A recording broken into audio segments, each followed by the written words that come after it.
Hello, and welcome back to our 50th anniversary weekly video. Today we are here with Pulmonary and Respiratory Services. Let's go meet the team. I'm here with Derek, Manager Leadership of Respiratory Services. Yes. Tell the people an overview a little bit about Pulmonary and Respiratory. Well, it's a lot of things. It's diagnostic testing. It is largely patient care out on the acute care units. It's the biggest bulk of our work is probably in the ICU with ventilators. There's lots of neat equipment around here if you guys would like to go see some of it.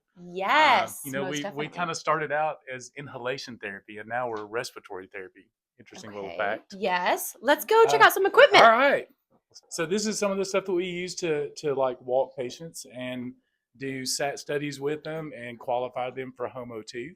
Our pulmonary rehab folks use this. This is some more of the things that we use. This is pulmonary function equipment, and Leslie's in the lovely body plethysmography box, the body box, lovingly called, and we use that to measure actual lung volumes. This is for a lot of our transplant patients, and there's very specific patients that have these kind of tests as well as the stress tests. All of our heart patients have pulmonary function tests. Some of them have these big tests and some of them have the smaller tests like we did out there. Yeah. So when we're testing, we would have the patient inhale as deep as they can, blow out as hard as they can, and it measures all kinds of different flows and volumes, and that tells us whether or not they have asthma, COPD, normal lungs, restrictive lungs. Yes, I'm Ryan. I'm registered respiratory therapist. All right. And are there any surprising habits or activities that could actually help lung health that I might not know about? I'd say the best one would probably be if you're at home and you're sick anytime, you can take any kind of big container that you have, kind of cylinder, you fill it full of water, and you just take like a tube. You can put a tube at the very bottom of it and just blow into it. And that creates pressure in your lungs, and it'll help clear secretions and get everything out of your lungs and kind of help them stent open. Wow, that's very interesting. Yes, it's a very good one to have. Sometimes I know a few people that it's actually saved them from coming to the hospital. Wow, so, okay. It's yeah. a good tip to keep in the back of your mind then. Ryan, can you tell me a little bit about what you do and what this machine is here? Yeah, so this is a ventilator. This is something that we put on patients that can't breathe anymore or can't protect their airway anymore. This is something that basically a lot of people would refer to it as life support. That's basically what that they refer to it as. But it basically just whenever patients can't breathe for themselves, we go in here and change a bunch of settings and do a lot of settings and make sure that they breathe adequately.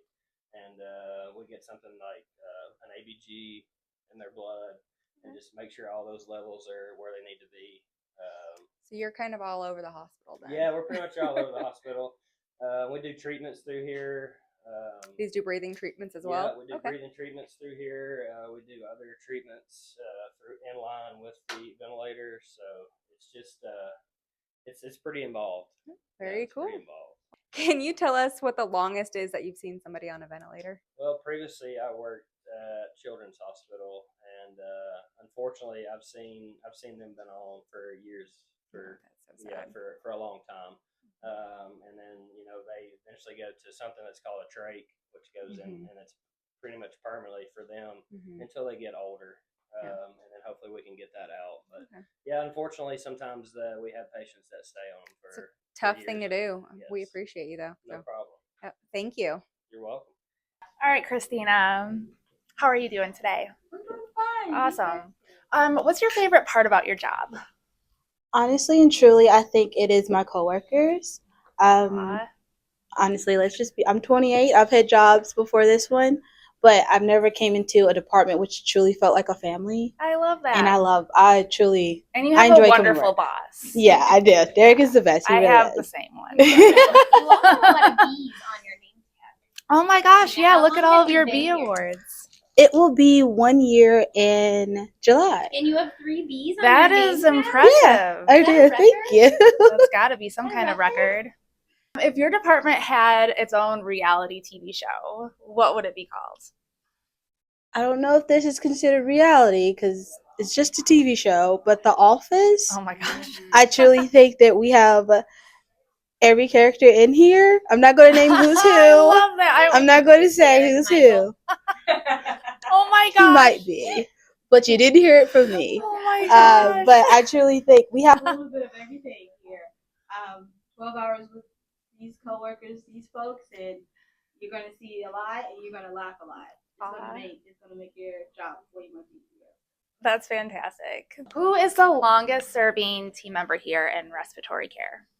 That would be George. George. Yes, he has been here for a very long time. I believe over 40 years. And is there like a fun fact or an interesting tidbit you'd like to share that you'd like the rest of the hospital to know about? So a fun fact about the respiratory department is that we have a device called the dog, and what that does is just measure spontaneous volumes. So if you're like, hey, what are you doing? And we're like, hey, we're looking for the dog. Not an actual dog, but we're looking for our device. Thanks for all the information. It was a pleasure speaking with you. Thanks for joining us for this week's video. Join us next week. You'll never know what it will be. See ya. Bye. Bye.